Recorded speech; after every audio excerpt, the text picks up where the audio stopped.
राधे राधे मित्रों। तो मित्रों, आप लोगों का स्वागत है हमारे YouTube चैनल परदेश वर्ल्ड में। तो मित्रों, आप लोग राधा कृष्ण के अपकमिंग एपिसोड में देखेंगे कि बलराम दाऊ से श्री कृष्ण कहते हैं कि राधा ने जो भी अपने पास संभाल कर रखा है वो अमूल्य है और उसकी रक्षा राधा को किसी भी मूल्य पर करनी होगी और कहीं ऐसा ना हो कि कुछ अशुभ ही हो जाए। और फिर मित्रों, आप लोग आगे देखेंगे शाम उन सारी वस्तुओं को लेकर कहते हैं कि अब राधा का रंग नहीं बनेगा, केवल और केवल भस्म बनेगी और उन सभी वस्तुओं को उठा लेता है शाम। और तभी वहाँ बलराम दाऊ आ जाते हैं और शाम छिप जाता है और बलराम दाऊ कहते हैं, राधा कहाँ रह गई तुम? वहाँ होलिका दहन आरंभ होने वाली है। और फिर बलराम दाऊ कहते हैं, राधा कहाँ रह गई? और फिर बलराम दाऊ देखते हैं कि ये राधा की रंग बनाने वाली धातु कहाँ चली गई।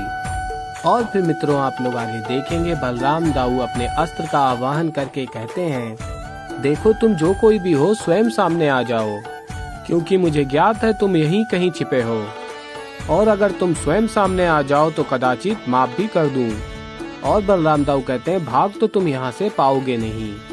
और फिर शाम भी डुका रहता है और अपने अस्त्र का आवाहन करता है और फिर बलराम दाऊ शाम को पकड़ने ही वाले होते हैं। तभी एक सैनिक आ जाता है और कहता है, होलिका दहन में आपके लिए प्रतीक्षा हो रही है।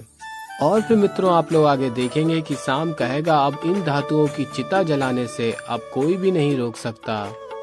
और फिर आप लोग देखेंगे दाऊ जाते हैं राधा के पास और कहते हैं, तुम ये बताओ कि तुमने वो 5 धातुएं रखी कहाँ हैं? और फिर राधा कहती हैं, आप उसकी चिंता ना करो और कहती हैं, उसे मैंने अपने कक्ष में किसी सुरक्षित स्थान पर रख दिया है। और तभी दाऊ कहते हैं, ठीक है। और मित्रों, आप लोग आगे देखेंगे द्वारकाधीश श्री कृष्ण कहेंगे, सभी स्मरण रखिए, होलिका की अग्नि अत्यंत पवित्र है और ये अवसर है हम सबके लिए कि हम अपने भीतर के दानव, अपने भीतर की मलिनता, अपने विकारों को इस अग्नि में भस्म कर सकें। जो व्यक्ति अपने भीतर के असुर का अंत नहीं करता वो आजीवन अपने पश्चाताप की अग्नि में जलता रहता है। और कहते हैं कि आज के इस शुभ अवसर पर आइए सभी साथ मिलकर हमारे भीतर के विकारों का अंत करते हैं, हमारे भीतर के असुर को भस्म करते हैं। और आगे मित्रों, आप लोग देखेंगे सभी लोग भस्म करने वाली अपनी अपनी वस्तुओं को अग्नि के पास रख देते हैं। और मित्रों, आप लोग देखेंगे रेवती जी कहती हैं, कृष्ण आप कुछ दहन नहीं करेंगे? और तभी कृष्ण बताते हैं, मैं तो पूर्ण रूप से प्रेम का ही बना हूँ, मैं क्या डालूं? और तभी रेवती जी पूछती हैं राधा से, और तुम? और तभी राधा कहती हैं, नहीं रेवती, मेरा जो कुछ भी है कृष्ण से ही तो है। और कहती है राधा कि अगर मेरे अंदर कोई बुराई है, अशुभ है, उसे कृष्ण स्वयं ही भस्म कर देंगे। और मित्रों, आप लोग आगे देखेंगे राधा अपने कक्ष में देखती हैं, धातु तो है ही नहीं और फिर इधर उधर ढूंढती हैं और कहती हैं, क्या करूं, अब रंग कैसे बनाऊंगी? और मित्रों, आप लोग आगे देखेंगे पार्वती जी कहती हैं महादेव से कि कृष्ण की धातु को शाम जलाने जा रहा है। और तभी पार्वती कहती है, मैं ऐसा नहीं होने दे सकती, मुझे जाना होगा। और तभी महादेव कहते हैं, नहीं गौरी, रेवती के चक्र में हस्तक्षेप कर सके इसकी अनुमति स्वयं प्रकृति को भी नहीं। और मित्रों, आप लोग देखेंगे राधा अत्यंत परेशान होती हैं और तभी कृष्ण आते हैं राधा के पास और कृष्ण राधा से कहते हैं, तुम्हें होली खेलनी थी ना राधा? और फिर कृष्ण कहते हैं, चलो साथ मिलकर होली खेलते हैं। और फिर राधा कहती है, नहीं कृष्ण, मैं अभी व्यस्त हूँ, मैं अभी होली नहीं खेल सकती।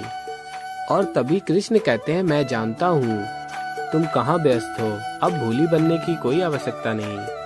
और कहते हैं, तुम भी जानती हो कि मुझे सब ज्ञात है। और फिर तभी राधा कहती है, पता नहीं मेरी इच्छा पूर्ण होगी भी या नहीं। और तभी कृष्ण कहते हैं, राधा की इच्छा पूर्ण ना हो ऐसा भला कैसे हो सकता है? और कहते हैं, अब परिणाम चाहे जो कुछ भी हो हम होली खेलेंगे। और वैसे भी तुम कब से कह रही थी? और तभी राधा कहती है, नहीं कृष्ण, ये उचित समय नहीं है। और फिर कृष्ण कहते हैं, यही उचित समय है राधा, और हाथ पकड़ के राधा को ले जाते हैं। और मित्रों, आप लोग आगे देखेंगे कृष्ण सभी से कहते हैं कि द्वारिका वासियों, मुझे ज्ञात है होलिका दहन के पश्चात आप सभी लोग कल रंगों की होली खेलने वाले हैं। मैं जानता हूँ आप लोग अत्यंत उत्साहित हैं और किंतु उससे पूर्व द्वारकाधीश की तरफ से आप सबके लिए एक छोटा सा उपहार। और कहते हैं कि आज अभी इसी क्षण हम खेलेंगे जल की होली। और तभी मित्रों आप लोग देखेंगे सभी लोग जल की होली खेलते हैं, एक दूसरे के ऊपर जल डालने लगते हैं। और मित्रों आप लोग देखेंगे शाम कहेगा ये कौन सा नया सॉन्ग है। और शाम कहता है कि यदि इन राधा की प्राप्त हुई वस्तुओं पर जल गिर गया तो फिर इनका दहन कैसे होगा। और तभी वहाँ पे कुछ लोग पानी डाल देते हैं शाम के ऊपर। और तभी शाम कहता है मूर्खो तुम्हारा इतना दुस्साहस। और तभी एक स्त्री शाम से कहती है कि ये साहस का नहीं रंगों का त्योहार है, बुरा ना मानो होली है। और मित्रों आप लोग आगे देखेंगे कृष्ण जल से भरी बाल्टी को उठाकर जा रहे होते हैं होलिका दहन की तरफ। तभी राधा कहती है कि कहाँ जा रहे हो। और तभी कृष्ण कहते हैं होलिका को बुझाने जा रहा हूँ राधा। और तभी राधा कहती है पवित्र अग्नि को बुझाने, किंतु पवित्र अग्नि को क्यों बुझाओगे। और तभी कृष्ण कहते हैं कि राधा होलिका को जलाया ही था, ये होली मनाई ही इसलिए जा रही है कि इसका अंत कर सकें। और बताते हैं कि मैंने जल की होली का आरंभ ही इसलिए किया था कि होलिका की अग्नि का अंत कर सके। और फिर तभी श्री कृष्ण कहते हैं मैं जानता हूँ तुम क्या कर रही हो, पंच धातु से मेरे लिए रंग बना रही हो। और तभी राधा कहती है दाऊ ने बताया। और तभी श्री कृष्ण कहते हैं नहीं राधा, तुम्हारे मन की बात समझने के लिए मुझे किसी की सहायता की आवश्यकता नहीं है। और कहते हैं मैं पहले दिन से जानता था तुम्हें क्या कर रही हो, और ये भी जानता था ये अनुचित हो सकता है, इसका परिणाम अनुचित हो सकता है। और कहते हैं अब और कोई विकल्प नहीं है, अब इस होलिका को बुझाना ही होगा। और तभी राधा कहती है मेरी इच्छा का होलिका की अग्नि को बुझाने से क्या संबंध है।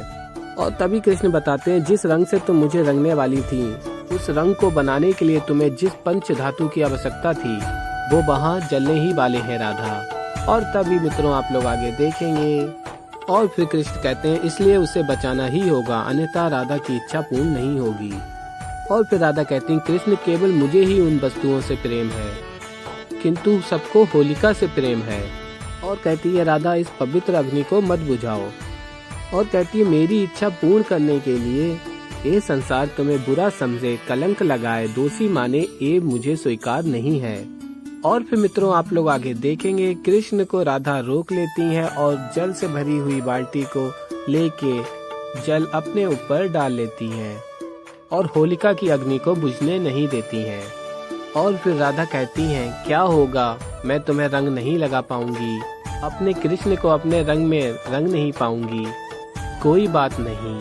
तो ऐसे ही फ्रेंड्स आगे और भी बहुत कुछ देखेंगे। तो अभी के लिए इस वीडियो में इतना ही। वीडियो पसंद आई है तो वीडियो को लाइक करें, चैनल पे नए हैं तो चैनल को सब्सक्राइब करें। मैं मिलता हूँ जल्दी एक नई वीडियो के साथ, तब तक के लिए राधे राधे।